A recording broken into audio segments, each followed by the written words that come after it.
तुमच्यासोबत छान अशी खिचडी बनवणार आहे। त्यासाठी मी इथे अर्धी वाटी तुरीची डाळ, अर्धी वाटी मसूरची डाळ, अर्धी वाटी मुगाची डाळ स्वच्छ धुणार आहे। याला मी स्वच्छ धुवून 5 मिनिटं पाण्यात भिजवणार आहे। इथं मी 2 वाट्या तांदूळ घेतला आहे। याला अर्धा 20 मिनिटं पाण्यात भिजवत ठेवला आहे। इथं कुकर ठेवला आहे। इथं थोडंसं तेल टाकून घेऊया। 4-5 कढीपत्त्याची पानं, एक छोटा कांदा, अद्रक लसूणची पेस्ट, 2-3 हिरवी मिरची, अशी कोथिंबीर सगळं हलवून घेऊया। टमॅटो हलवूया याला छान।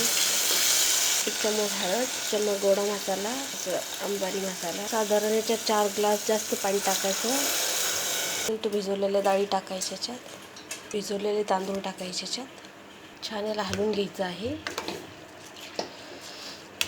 एकजीव करायचं याचा छान। पाणी जास्त प्रमाणात टाकायचं कारण आपल्याला पातळ करायची आहे खिचडी। तर पाणी तुम्ही 5 ग्लास टाकू शकता। 1 चम्मच मीठ, 1 चम्मच साजूक तूप। त्याला आता कुकर लावूया।